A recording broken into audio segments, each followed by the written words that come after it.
ईसा पूर्व 6ठी शताब्दी में उत्तर भारत सर्व प्रभुत्व संपन्न एक राज्य था। देश अनेक छोटे बड़े राज्यों में बटा हुआ था। इनमें से किसी राज्य पर एक राजा का अधिकार था, किसी पर किसी एक राजा का अधिकार न था। जो राज्य किसी एक राजा के अधीन थे उनकी संख्या 16 थी। उनके नाम थे अंग, मगध, काशी, कोसल, वज्जी, मल, चेदी, वत्स, कुरु, पंचाल, मल, सौरसेन, अश्मक, अवंती, गंधार तथा कंबोज। जिन राज्यों में किसी एक राजा का आधिपत्य न था वे थे कपिलवस्तु के शाक्य, पावा तथा कुशीनारा के मल, वैशाली के लिच्छवे, मिथिला के विदेह, रामगाम के कोलिय, अलकप के बुली, केसपुत के कालाम, कलिंग, पिपलवन के मौर्य तथा भर्ग जिनकी राजधानी सिंसुमारगिरी थी। जिन राज्यों पर किसी एक राजा का अधिकार था वे जनपद कहलाते थे और जिन राज्यों पर किसी एक राजा का अधिकार न था वे संघ या गण कहलाते थे। कपिलवस्तु के शाक्यों की शासन पद्धति के बारे में हमें विशेष जानकारी नहीं है। हम नहीं जानते कि वहां प्रजातंत्र था अथवा कुछ लोगों का शासन था। इतनी बात हम निश्चयपूर्वक कह सकते हैं कि शाक्यों के जनतंत्र में कई राज परिवार थे और वे एक दूसरे के बाद क्रमश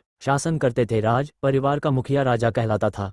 सिद्धार्थ गौतम के जन्म के समय शुद्धोदन की राजा बनने की बारा थी। शाक्य राज्य भारत के उत्तर पूर्व कोने में था। यह एक स्वतंत्र राज्य था, लेकिन आगे चलकर कौशल नरेश ने इसे अपने शासन क्षेत्र में शामिल कर लिया था। इस अधिराजिक प्रभाव क्षेत्र में रहने का परिणाम ये था कि कौशल नरेश की स्वीकृति के बिना शाक्य राज्य स्वतंत्र रीति से अपने कुछ राजकीय अधिकारों का उपयोग न कर सकता था। उस समय के राज्यों में कौशल एक शक्तिशाली राज्य था। मगध राज्य भी ऐसा ही था। कौशल नरेश प्रसेनजित और मगध नरेश बिंबिसार सिद्धार्थ गौतम के समकालीन थे।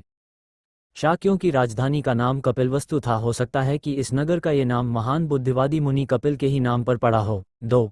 कपिलवस्तु में जयसेन नाम का एक शाक्य रहता था। सिंह हुन उसका पुत्र था। सिंह हुन का विवाह हुआ था। कच्चाना से उसके 5 पुत्र थे, शुद्धोदन, धौतोदन, शुक्लोदन, शाक्योदन तथा अमितोदन। 5 पुत्रों के अतिरिक्त सिंह हुन की 2 लड़कियां थीं, अमिता तथा प्रमिता। 3. परिवार का गोत्र आदित्य था। 4. शुद्धोदन का विवाह महामाया से हुआ था। उसके पिता का नाम अंजन था और मां का सुलक्षणा। अंजन कोलिया था और देवदह नाम की बस्ती में रहता था। 5. शुद्धोदन बड़ा योद्धा था। जब शुद्धोदन ने अपनी वीरता का परिचय दिया तो उसे एक और विवाह करने की भी अनुमति मिल गई। उसने महाप्रजापति को चुना। महाप्रजापति महामाया की बड़ी बहन थी। 6. शुद्धोदन बड़ा धनी आदमी था। उसके पास बहुत बड़े बड़े खेत थे और नौकर चाकर भी अनगिनत थे। कहा जाता है कि अपने खेतों को जोतने के लिए उसे 1000 हल चलवाने पड़ते थे। 7. वह बड़े अमन चैन की जिंदगी बसर करता था। उसके कई महल थे।